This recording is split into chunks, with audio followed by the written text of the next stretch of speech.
Hello friends, आज मैं आपको बताऊंगा यदि आपके पशुओं के मुंह से लार आ रही है, गिर रही है, पशुओं का तापमान बढ़ चुका है, पशुओं के मुंह फाड़ करके सांस ले रहा है, आपका पशु खाना पीना जुगाली बिल्कुल भी बंद कर दिया है, इस तरह के केस अब बहुत ज़्यादा देखने को मिल रहे हैं। टेम्परेचर डाउन ही नहीं हो रहा है उन पशुओं का, तो उसके लिए आपको क्या करना चाहिए, कौन से ट्रीटमेंट करवाने चाहिए, किस तरह के इंजेक्शनों का प्रयोग करना चाहिए, किस तरह की दवाओं का प्रयोग या क्या सावधानी आप रख करके आप अपने पशुओं को कंट्रोल कर सकते हैं।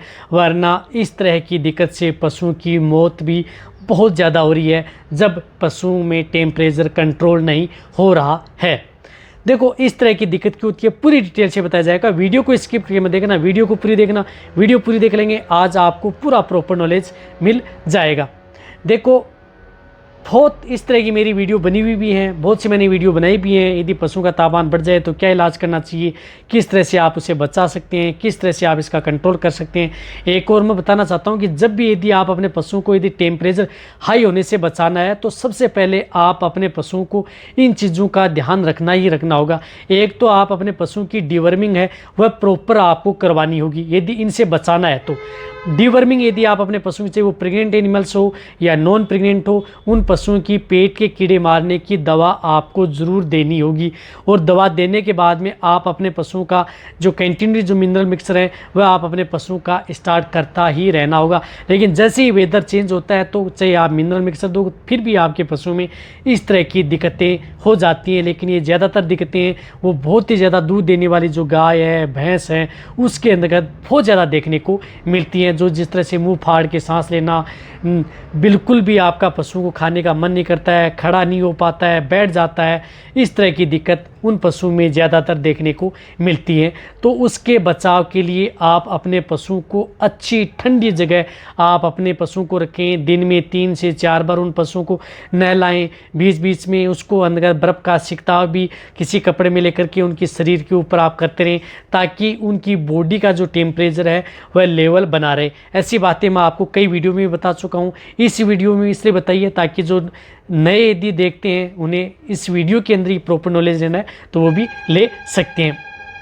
इस तरह से तो आपको उनको कंट्रोल करना है। साथ साथ हर बार वातावरण में किसी तरह की जो एक्सटर्नल पैरासाइट हैं उनसे बचा करके रखना है। टेम्परेचर जब भी यदि पशुओं का हो जाता है तो उसमें प्रोटोजोआ का बहुत बड़ा रोल होता है। कई इस तरह की मक्खियाँ होती हैं, एक्सटर्नल पैरासाइट होते हैं, उसकी वजह से आपके पशुओं का टेम्परेचर बहुत हाई चला जाता है। और उस कंडीशन के अंदर जब टेम्परेचर कंट्रोल नहीं हो पाता है 107, 108, 109, कई बार तो 110 डिग्री फ़ारेनहाइट, कई बार तो आपके जो थर्मामीटर है उसके अंदर भी नहीं आ पाता है, इतना टेम्परेचर भी चढ़ जाता है। और उसके बाद में उन पशुओं की लगभग डेथ सी होती है जो टेम्परेचर बहुत हाई लेवल पर चला जाता है, वो कंट्रोल होना मुश्किल हो जाता है। तो इस तरह के जो प्रोटोजोआ में यदि आपके पशुओं को यदि आप बचाना चाहते हैं तो इसके लिए आपको कंट्रोल क्या क्या करना है। आप अपने पशुओं को जहाँ पर भी रखते हैं वहाँ पर अच्छी साफ़ सफाई रखें। एक्सटर्नल पैरासाइट को किल करने वाली जो मेडिसिन आती हैं उनका आप अपने पशुओं पर प्रयोग करें।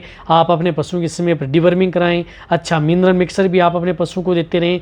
और यदि आपके पशुओं का टेम्परेचर बहुत ज़्यादा हाई हो जाता है तो उस स्थिति के दौरान यदि कंट्रोल नहीं हो रहा है, टेम्परेचर 107, 106 डिग्री फ़ारेनहाइट से ऊपर चला गया है, तो उस स्थिति के दौरान आपके पास यदि पशु चिकित्सक है तो उसके द्वारा जो ये ब्यूटाजाइड, ब्यूप्राकोन साल्ट का जो इंजेक्शन है, इस इंजेक्शन का प्रयोग आपको जितना जल्दी हो सकता है उस पशु पर प्रयोग करवा लेना ही चाहिए यदि आप अपने पशुओं को बचाना चाहते हैं तो। वरना आपका पशु कंट्रोल नहीं हो पाएगा यदि आप अपने पशु में इस तरह के ये इंजेक्शन भी आप अपने पशुओं को 20 ml से लेकर के 25 ml तक, जो बड़े पशु हैं, लार्ज एनिमल्स हैं, उनको इंट्रामस्कुलर और मिड नेक यानी गर्दन के बीच वाले भाग में ही आपको इस इंजेक्शन को लगाना है। हालांकि मैं कई वीडियो में बता चुका हूँ इस इंजेक्शन के बारे में कि मिड नेक, फिर भी मैं आपको बता रहा हूँ यदि जो नए देख रहे हैं, पुट्ठों में आप कभी भी इस तरह के इंजेक्शन का प्रयोग न करें। नहीं, आपको इंट्राविनस इस इंजेक्शन का प्रयोग नहीं करना चाहिए, वरना आपके पशु में फ़ायदे होने के बजाय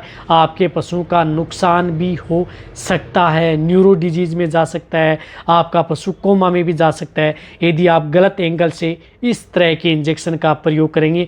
जब तक आपको इस इंजेक्शन के सिम्टम्स, टेम्परेचर हाई हो गया तो उस स्थिति के दौरान ही आप इस इंजेक्शन का प्रयोग करवा सकते हैं। एक बार ये इंजेक्शन लगाने के बाद में ऐसा नहीं है कि आप जैसे आप अभी इंजेक्शन लगा दिया तो आप कंटिन्यूटी उससे लगा सकते हैं, बिल्कुल भी नहीं। यदि आप आज इंजेक्शन लगा दिया, कल इंजेक्शन यदि लगा देंगे तो आपके पशुओं को मौत से बचा नहीं सकते। कंटिन्यूटी इस तरह के इंजेक्शन का प्रयोग कभी भी नहीं किया जाता। रिपीट करना है तो आप 72 घंटे से 96 घंटे के दौरान इस तरह के इंजेक्शन का प्रयोग किया जाता है। बहुत ही ज़्यादा इमरजेंसी होती है तब इसको 72 घंटे बाद में इस तरह के इंजेक्शन को रिपीट किया जाता है, जिन पशु में हाई टेम्परेचर हो जाता है। बट इनके साथ साथ आप अपने पशुओं को आयरन ज़रूर देते रहना है। आयरन के जो लिक्विड आते हैं, या आप अपने पशुओं को तो आयरन युक्त आहार या आयरन युक्त जो जिसके अंदर लिक्विड हो, चटनी हो, वह अपने पशुओं को ज़रूर देते रहें।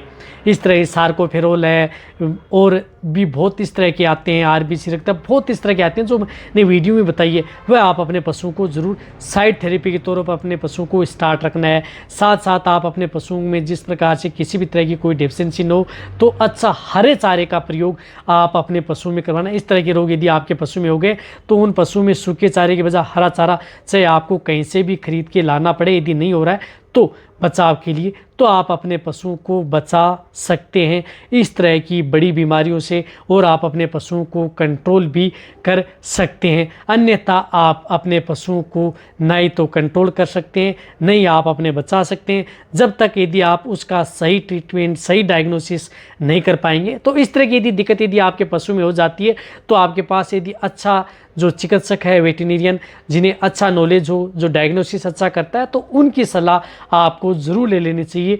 अन्यथा आप अपने पशु की बहुत ज़्यादा मुश्किल में डाल सकते हैं। इस तरह के आप केस देखने को मिल रहे हैं, बहुत इस तरह के व्हाट्सएप पर मैसेज भी आ रहे हैं कि हमारे पशु में इस तरह की दिक्कत हो गई थी सर, और हमने ट्रीटमेंट भी करवाया 4 से 5 दिन, फिर भी हम हमारे पशु को बचा नहीं पाए। तो आप अपने पशु को बचाना चाहते हैं तो आप अपने पशुओं की समय समय पर डिवर्मिंग, एक्सटर्नल पैरासाइट को किल करने के लिए जहाँ पर भी जिस स्थान पर रखते हैं वहाँ पर उसकी अच्छी सफाई, अच्छा जो आप अपने पशुओं को हरे चारे का प्रयोग, पानी अच्छा अपने पशुओं को देते रहें। और यदि आपका पशु जब हो जाता है तो डिहाइड्रेशन के लिए, बचाने के लिए अच्छे पाउडर आते हैं, लिक्विड आते हैं, उनका भी प्रयोग आप अपने पशुओं पर करवाएं। और बट आप उस इंजेक्शन का प्रयोग अपने पशुओं पर ज़रूर करवा लें। रही बात ये इंजेक्शन यदि प्रेग्नेंट पशुओं को भी लगवा देते हैं तो भी आप अपने पशुओं को सेफ रख सकते हैं, क्योंकि ये इंजेक्शन प्रेगनेंसी सेफ भी है। इस तरह के कमेंट्स आते हैं कि ये प्रेगनेंट सेफ है या नहीं।